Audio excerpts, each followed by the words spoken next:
All right, so we are thrilled to have Stars President and CEO Brad Alberts here with us today to talk about something monumental that you all are doing, Brad. Before we get to the monumental, though, I mean, you've had a lot of monumental this year. You guys almost made it to that championship. Yeah. I mean, we came right up to the doorstep there. Then right after that, you got the draft. You got free agency. This is a time when we're not thinking about ice here in North Texas. But you all have been constantly busy, and now on top of this, you're talking about your very own streaming platform that you all are putting together in a very fast way. I guess before we get into that platform, how are you holding up? How is the staff holding up? This is a lot of stuff in an off season. Yeah, I'm glad you recognize that. We've been very busy, and there's a lot going on, not only just in my world, but in our world, collectively, our staff. And so we've got a lot of big things that we're undertaking, and we've got to be able to execute. Things are good in Stars Land, as you referenced. 2 Final Fours in the last 2 years, really close to our ultimate goal of bringing a championship back to Dallas. We've got a good team again moving forward into next year, but you got to start over and go through, all of the regular season, toughness to try to get back to the playoffs again. But we're ready to do that. We feel really good about our core. And we're certainly excited about where we're going with television. Okay, so let's talk about that, where you're going with television. This is called Victory Plus. This comes after a split with Diamond Sports Group, which had been responsible for getting you guys onto television. You still had a year remaining in the deal. They've been going through their own drama there. This was described as a mutual decision to part ways here, but I believe that you all did pay to get out of that final year so that you could, go out and do your own thing here. What can you tell us about how the talks with Diamond went? Interesting, and it was, and I've said this before, this was the most complicated business problem I've ever had to solve in my career. Multifaceted, 3 different leagues, the money involved, the complication of bankruptcy law, how TV is changing, how technology and viewership trends are changing it.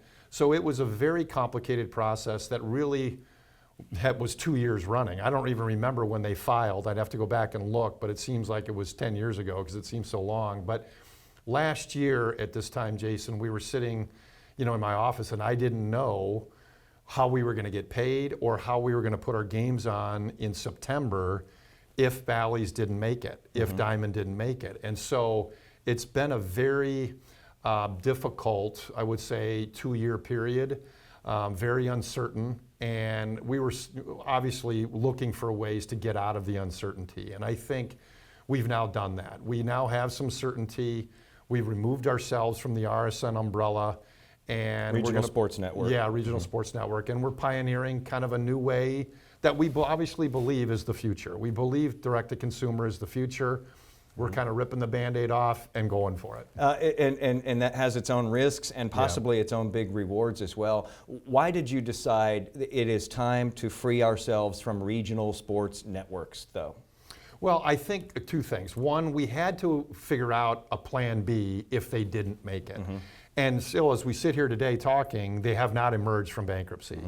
And you can talk to a number of different people and you'll get opinions. Do you think that they will or do you think they won't? I mean, they're still in bankruptcy. And so we didn't want to continue down this path.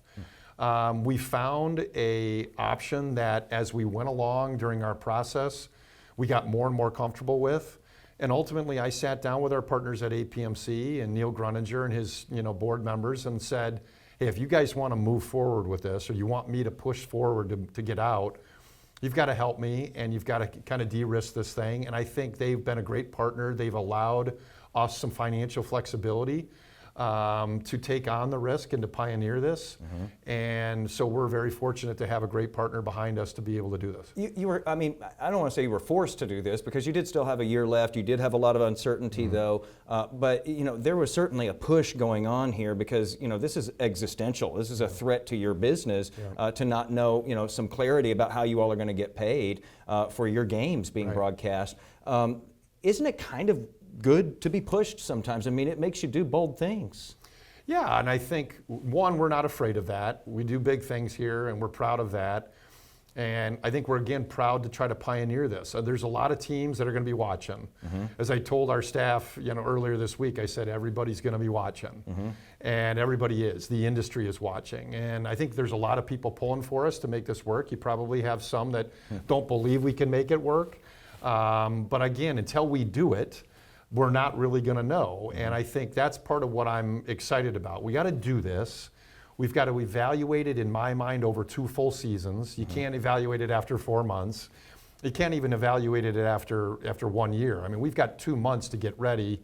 So a lot of what we're going to do in this first year is going to be kind of thrown together in a quick way to try to get up and running. So I think we need to go through 1 year, look back and figure out, okay, what expectations did we hit on? What did we miss and what did we exceed on? And if we missed, okay, what can we do to improve, and come back in year 2 and see if we can improve on those. And then I believe after 2 full seasons, we're going to have a pretty good understanding of what we're dealing with, and I believe a new normal will be created. And that's kind of what we're going to base things off of moving forward. So you have 2 months to get this thing up and running. I would imagine that there's been some time that you all have put into this on the front end here, though. This isn't. I mean, this is new to us. It's not new to you all. How difficult has the process been getting to this point? I imagine there were a lot of internal meetings, a lot of opinions about this, but also a lot of planning that has been put into motion early on here.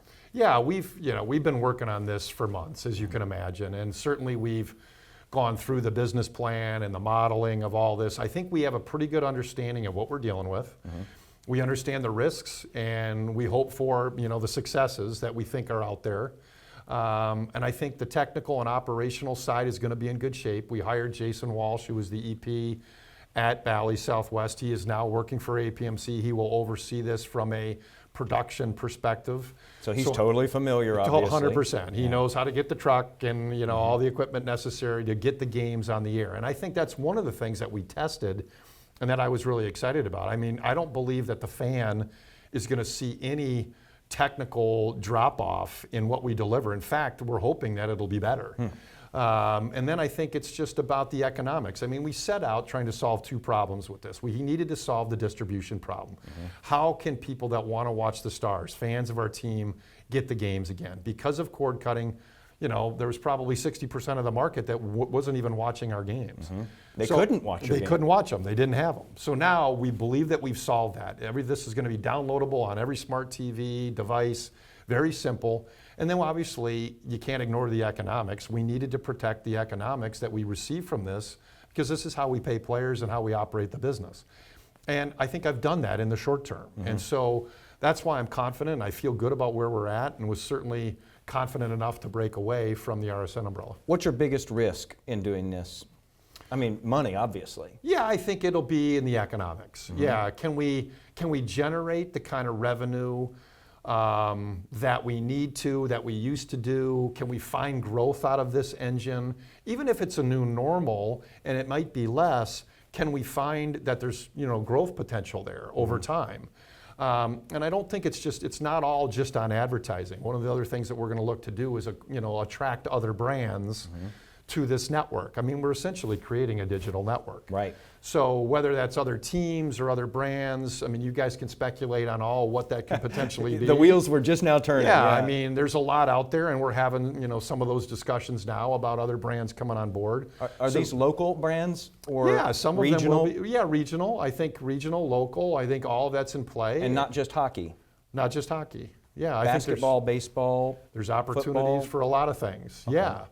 So, and I when think, will we know about stuff like that? Is that something that we'll know about soon? well, I think it's each one of those brands, each one of the properties that we can speculate on, they've all have their own TV issues that they have to work through. And everyone's got a different perspective and a different, issue. Some economics are way different than where we were, and et cetera. So I think each one has to sort through where they're at and get comfortable with, are they prepared to remove themselves from this umbrella that we've all been used to for the last really 2 decades, 3 decades. So you're getting ready to jump into the murky water. Are these other teams waiting to see if you come back up and if you're able to float? I think there's some. That's what I mean when I say the eyes are on us. Okay.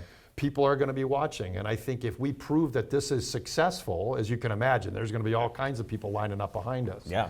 Success tends to do that. Oh, yeah. I mean, if it proves to be more difficult, then people will be like, yeah, we figured that. So I think, yeah, there's a lot riding on this. I think there's a lot of people watching. Some, I think, are going to jump in the short term right away with us, and they believe this is the future like we do. Some are going to probably be more patient and kind of just sit in the back and watch. But I think, again, each property has to evaluate where they're at, what they need out of this. Leagues are different, all those kind of things. Now let's talk about Victory Plus here. For the average person, it's OTT, which is over the top, which basically means you turn on your TV. You've got all these different apps on your TV now. Most people, or a lot of people, have smart TVs, and they've got these different apps. Netflix is one of them. Yep. Maybe Pluto TV. All these different ones. Basically, you would have your own app there on the television. It would be called Victory Plus. Yep. And what you would do is you're not charging me as a fan to go in there and watch your games. Correct. That is different. I mean, we've seen like the Utah Jazz go to a model like this. We've seen the Phoenix Suns go to a model like this. They charge a fee, an annual fee, let's say. You're not charging me for that. Correct. And you're not charging me each month to stream this. Correct. That is the risk. Yes. But it's also the potential to get me to watch a lot more games. So that you've cut out the middleman here now. You've cut out the network. Correct. So you sell the advertising. So I'm still going to see commercials, but you get that commercial money. Mm-hmm. That is correct. Yeah, I mean, you're touching on what was a fundamental debate for us. Was there a big argument over that? I wouldn't say a big argument, but there were debates, and I think people had different perspectives on this. And I will give Neil Gruninger, now our partner, the CEO at APMC, he was steadfast from the very beginning. And obviously they've worked in this space. They've been in kids streaming for a decade, so they're pretty familiar with this. And he was steadfast from the very beginning, guys, don't charge. We're going to be different. We're going to push viewership. If viewership is there and the numbers are there, this will all work out from an economic perspective. And the way to get viewership is to not charge. People have credit card fatigue. And I do. And it's not even about the money. It's $2.99. I got to put a credit card down again for this. Yep. I think we recognize that. We also recognize that sophisticated streamers figure out ways around the paywall, and they end up getting pirated versions of this. And so we just kind of said, let's take all of that out. And even the due diligence that we've done with the teams that have charged, it's not like they're getting significant revenue from this. It's not huge. It's not huge. And so we were like, let's not do it. And we agreed with Neil. There's more to be made, you're saying, then, to open up the tent to everybody, get as many people in the tent as possible, and then go to the advertisers and go, look at all of those Correct. eyeballs. Yes, Okay. that's exactly right. You guys, though, are the first ones in any major sport to do this, to put it out there totally for free. Yep. You're also doing something different than these other teams have done in the beginning anyway. They decided to go ahead and also, in addition to putting it on their app, put it out there over local television, make a deal with a local television station to air the games for free on those. You all have chosen not to do that now, so we won't see Stars games necessarily on WFAA, for example, but maybe. Yeah, that we haven't shut the door on that. We are having discussions about what I'll call a smaller over-the-air package. And so we're still identifying whether that makes sense. So yeah, we could have games, with your network. The Mavericks did it. The Mavericks have done it. And so yeah, that is definitely something that we are considering right now. I don't know where it's going to end up. We're still, having those discussions with the different groups. So we've got to figure out how it's all going to work. But that is a possibility. And I think there's a number of people that think, especially early on, that may be a good avenue for us, just to maybe even use it for advertising, to kind of tell everybody, where you can go to get the games. We can use the over-the-air network. You're also speaking to the demographic that may not be so used to streaming. Yes. Those kind of things. So again, a lot to consider and to take in, but we are still looking at over-the-air options. You looked at your demographics for this. Is that part of the decision here? Are you seeing that you have a younger demographic? Are you seeing that a lot of the people who watch you might be more likely to watch you through an online portal? Yeah, I mean, certainly, I've got an 18-year-old daughter. She doesn't even know what satellite is. She's like, you used to have a satellite on the house? So, I mean, that generation is obviously one that we're trying to reach. Okay. And we know how we have to reach the younger generation that's come up with devices, has not seen cable, doesn't know that cable used to come to the house and you plug in and all those good things. So I think, yeah, we also have to still serve the demographic that grew up on cable and satellite television born out of the 80s. So how are you going to educate people when you say, find it in a streaming app and download it? And whatever, people think of this. Yeah. When you say download the app, they're thinking of it. They're not thinking like, oh, on my TV, I go and I find. So is there going to be this whole educational rollout? Yeah. Okay. Around Labor Day, call it later this summer, before training camp starts, we're going to have a major launch. And that's when we'll have the app ready, and we'll broadcast this out to everybody how to get it. We'll have a breakdown of how you go download it on your smart TV, how to find it, and that's when the app will be ready and it'll have content. So yes, promotion and marketing, especially early on, is going to be very, very important so that everybody understands how to get it. We want it to be easy to use, so that's our goal once we launch. But yes, couple months. Yeah, if anyone's intimidated by this, by the way, it really is an easy thing. It Once is. you do it, you've probably already done it with getting Netflix or Roku or any of those. It's the same sort of thing that's going on there. Do you geofence this, or will there be a day that, let's say I'm traveling in Milwaukee, can I pull up an app on my phone and watch you guys? Yeah, well, it's kind of interesting. You will be able to out of market, so using Milwaukee as the example, you'll be able to download our app in Milwaukee. You'll be able to get all of our what I'll call shoulder programming and additional content. If we add another brand that isn't professional sports, they'll be able to watch that as an example. We could put, youth hockey games, Dallas Stars Elite, our Tier 1 teams that play here, we could put those on here. Grandma in Milwaukee could watch those games. But yeah, the NHL still has got to protect the RSN territory. So to watch a Stars game in Milwaukee, you'll still have to pay NHL Center Ice and pay for the out of market. Okay. But I think this is something to watch.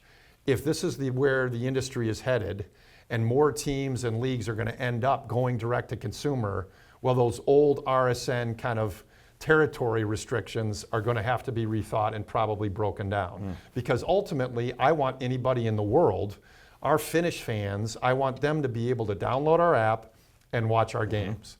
I think that would be fantastic. On a phone and on TV. Correct, Yeah. exactly. Let me ask you this. You mentioned shoulder programming, and you all could put your minors on there and so Yep. forth. Will there be other stuff? Has that been envisioned yet? Yep. Will you do like original programming like Sports Center might do and that sort of thing? Is that a possibility down the road? It is. In fact, it's funny that you bring up SportsCenter because we talked about we could do news. We could have a morning, SportsCenter, and maybe it's hockey specific. And we talk about last night's hockey, activity and show some highlights. So yeah, I think one of the things that's exciting for our group is they're going to have to create, a bunch of new content to fit around this. It can't just be the games at 7 o'clock. What's going to be on at 10 in the morning? So yeah, I think, historical games, great playoff games, and content, kind of behind the scenes content that we can create now around our group will all be, on the app and part of this network. So at some point here, you're going to have to ramp up staff like producers and writers and talent and that sort of thing. Not to mention, I would imagine, sales staff, because you guys are going to be selling your own ads, or is that handled by somebody else? No, we're going to be selling our own. APMC is going to help us. They're going to have a team as well. But yeah, it's our responsibility. So this is part of it. Nobody else is doing this now, so we have to create the content. We're going to have to sell the advertising. We'll have to make all of this kind of come together in one fell swoop. So it's part of the exciting nature of this as well as the scary because we don't have a lot of time to do it. But I think once we get our cadence and once we get our rhythm, our group loves this kind of stuff. I have 100% confidence that we'll be able to execute, and I think ultimately our fans and the audience is going to really enjoy this. Let's talk about Mark Cuban here, because he, has been through the same thing. He's talked a lot about broadcast media and the challenges that we're facing in the current environment, and getting the games on broadcast and getting the revenue from that. He's dealt with the RSNs, as you know. He sold off a big chunk of the team, brought in some other investors. How much have you talked with him? I mean, y'all play in the same building. Do you all discuss this? Did you have discussions about this leading up to this decision? We've had some brief discussions. I've had some with Mark, not a ton, but a few. We have talked to the Mavericks about all this.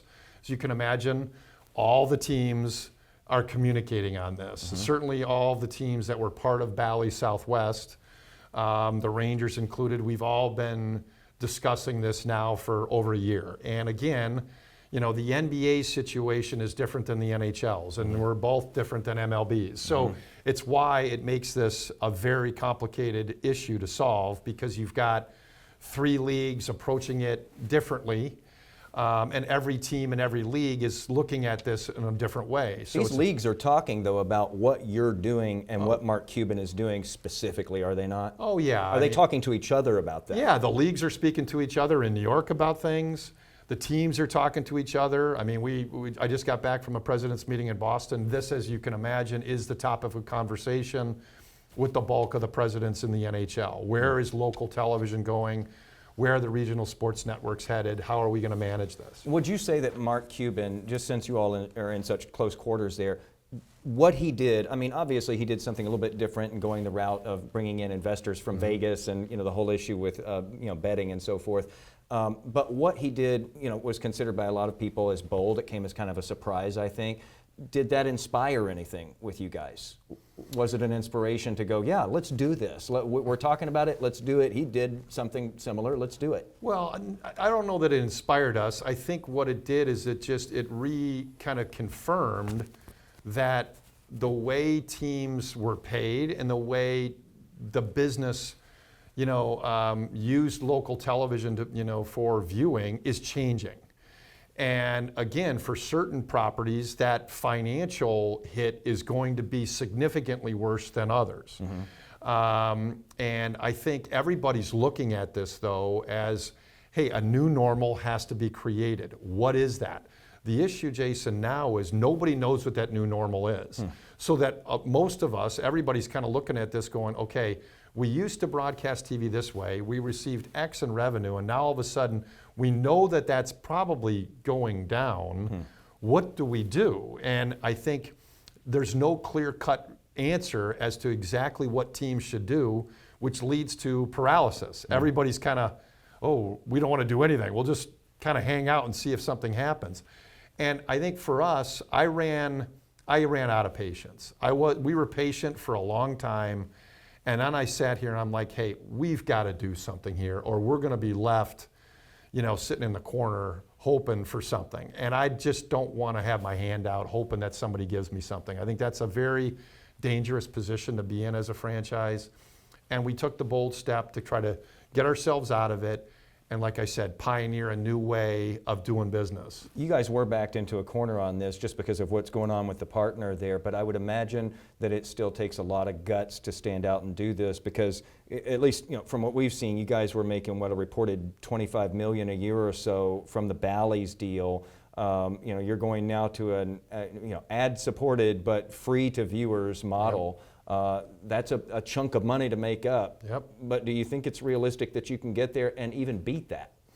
I do think if we can, again, accomplish our business goals of not only selling vibrant advertising and creating, online revenue opportunities that probably didn't exist in the past, but also adding additional properties and additional brands to the network. I think that's our model that we think can get back to where we were. And even maybe ahead of where we were in the future, if we do this right, by making this an attractive home for others. Now, you've mentioned APMC, A Parent Media Company. They're out of Edmonton? Calgary. Calgary. I was close. And have they promised you guys a minimum revenue guarantee in this, or are you just without a safety net? No, I won't go into all the details, but we have a safety net. Okay. I mean, they've given us financial flexibility for us to do this. They made it... So they're taking some risk. They're taking some risk, and they made it easy for me to make this decision. Once we were comfortable with the technology, we were comfortable with the advertising, we got comfortable as a staff that we could handle this. That was part of my discussion. Hey guys, if we're going to push forward to try to get out of this bankruptcy process, I need to have some certainty. And they gave us that. And I think I'll always cherish that they helped us. They've been a great partner, and they helped provide that backstop and that safety net, like you said, so that we could do this. And now, like I said, I think we need 2 years to kind of really fully evaluate how it's performing, and then a new normal will set in, And then hopefully that'll be either at our expectations or exceeding it. So is it half and half risk? I mean, do y'all have about the same amount of risk in this? Do they have more? Do you have more? Well, they have more right now. Okay. Ultimately, we'll and it have. tapers over time? Yeah, yeah. Okay. You guys signed a 7-year deal with them. Yep. You said you'll reevaluate in 1-2 years. Yep. Is there a way out if things are going terrible? Well, I think if things are terrible, there's probably always a way out if you have good partners and you sit down and have to discuss.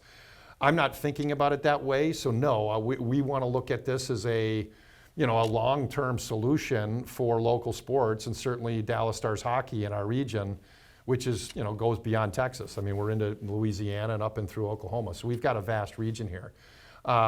Yeah, I mean, obviously, if the worst case scenario plays out, we'll have to sit down as a partnership and discuss kind of what the next steps are, but that's not how we're looking at this now. What does this look like as far as cameras go, technical, all that sort of thing? Is it the same number of cameras that we're used to in watching a Stars game? Are you guys going to do something different, something more? Are you going to go outside the box in some ways? Yeah, I think we're thinking about all that right now, and that's going to be Jason Walsh's prime responsibility to think about how to develop and produce sports still at a high quality, but maybe doing it for a little bit less cost than what we did under the RSN model. I think we're evaluating, pre and post game shows. Do we need to have studios? Do we need to have talent sitting behind desks, or should we do that in a new, innovative way? Yeah. So I think we're going to try to, rethink how we deliver the product.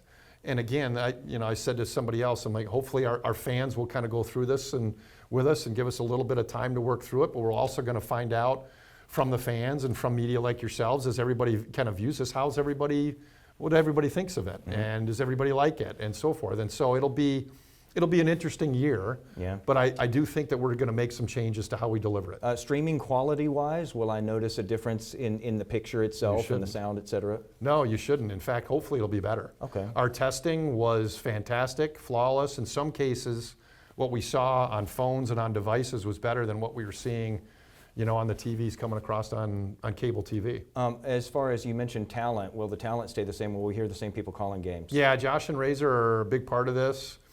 So yeah, we're not really changing any of those things. And in fact, I think our group is really excited to kind of move in this direction. When you look at this, in the end, it's all about getting more people to watch the games, and that's something that was starting to suffer under the old model. Oh, yeah, for sure. It was a major problem for years now. And yeah, that was, as I said, those were two of the main problems. That was number one on the list. How do we fix the distribution problem and get more people access to the games that actually want to watch them, and not charging them $20 a month for an average streaming product? Yeah. So we're hopeful that by doing this and by allowing it to be free and making it easy for people to get, that those viewership numbers are going to significantly improve. What does this do for hockey? Hopefully it spreads the word and spreads the message and gets a lot more eyeballs, on this great game throughout our region. And you think it'll increase the popularity? I mean, maybe expose it to more young people especially? That's our hope. That's what you're shooting for. 100%. We've seen Formula One, and they're doing something similar, direct-to-consumer sports here.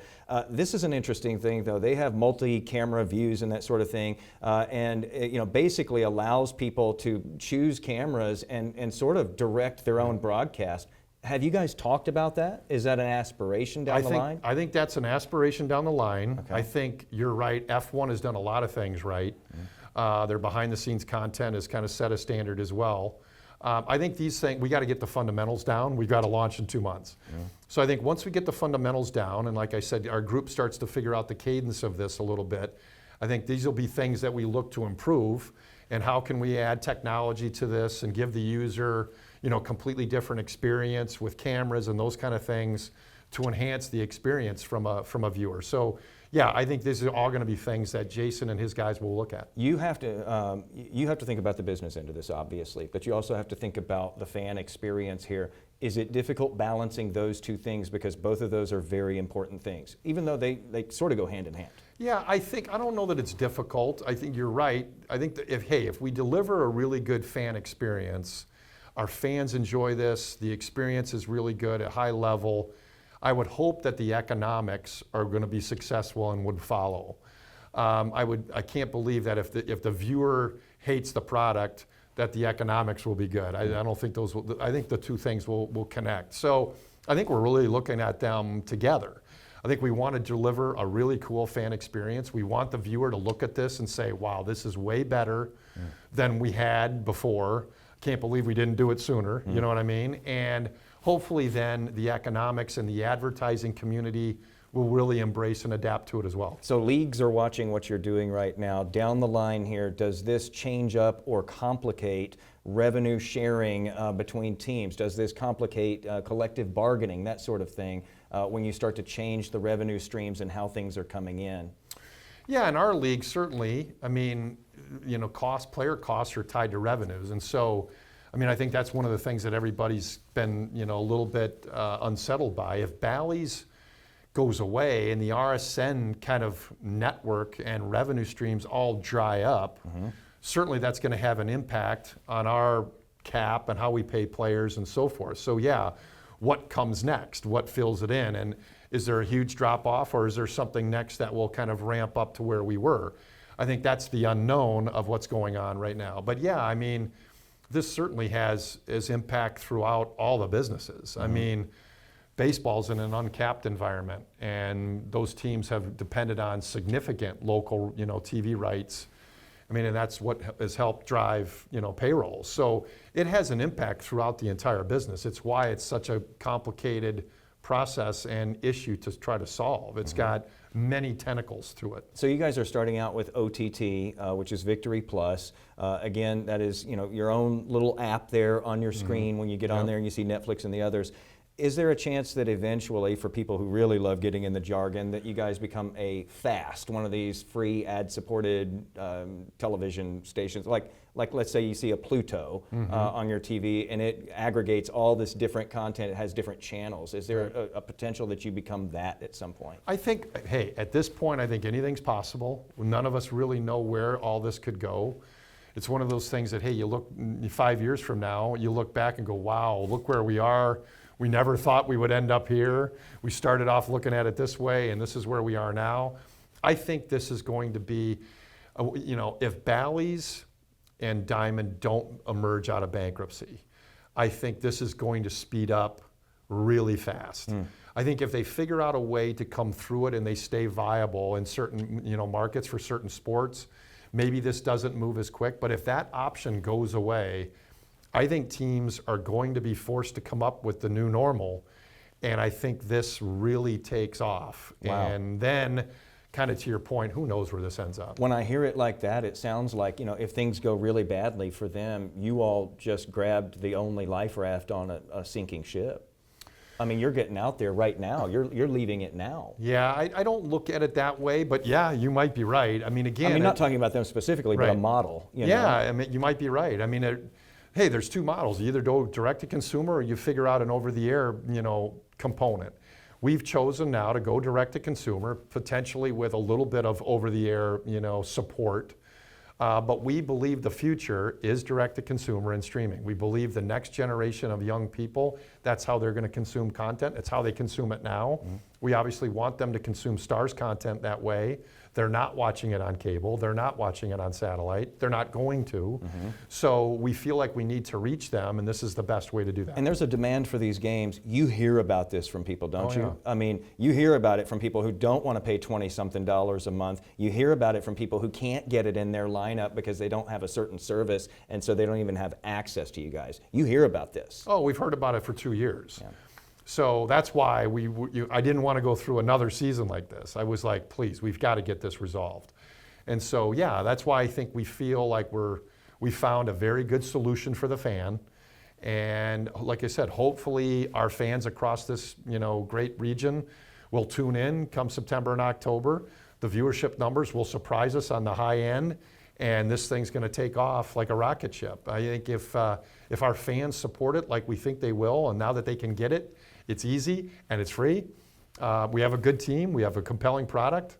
So everything's lined up there for a successful launch. And free is always good. Always. Now, unless you want to reveal to us who the potential other team partners are here. No, I'm not going to. I don't. can't speculate. I only have 2 questions left. How crazy are these next 2 months going to be getting this thing up and running? Yeah, they're going to be crazy. And another, reporter asked me when I was doing an interview, what are you nervous about now? It was, now you're through all the legalities, and And so now I'm nervous about execution because now it's time. Now it's not trying to get out of the bankruptcy, which is where we've been for 4 or 5 months, and not knowing if we could. Now we're out. Okay, well now we got to execute. Their bankruptcy. Of their not bankruptcy, yours. yeah, I right. want to clarify that for Right. people. So now we have to execute. Now we have to be able to sell. Now we've got to be, the content's got to be ready to go. We've got to be able to launch the app and get it in on everybody's device in 2 months. So hey, I've got a great group. I've got a lot of smart people. I've got a lot of dedicated people that are putting their life into this. So I have 100% faith in them. But still, in my position, of course, I'm always going to be nervous about this until we launch, until we get it done. But I think we're in a good spot. But 0 vacations, I would imagine, Yeah, this summer. Last thing, and this is the most important thing, the fan. What does the fan get out of this at the end of the day? Well, they don't. First of all, they can get the games, so let's start there. And a great, large percentage of them couldn't before. And the ones that were not, that were part of streaming, that weren't part of cable and satellite, we're not going to ask them to pay to get it. So now it's really simple to follow your team and to support us. And so I think we're going to make the content compelling. I think the games are going to be entertaining. Josh and Razor are going to be there. The familiar voices are going to be there in a new and unique way where the fan does not have to pay, and hopefully it's very, very simple for them to watch the games. That's our goal. May need to make some home visits to people and show them on their device. Maybe, and how to if we set have this to, up. we will. Might be a good way to explain it Right. to people, Right. Stars President and CEO Brad Alberts, what a pleasure, and as you guys get ready to step out into the great unknown. Yeah, thank Hopefully you. it's more great than unknown. Yeah, appreciate it. Thank Really you very appreciate much. you. Thank you.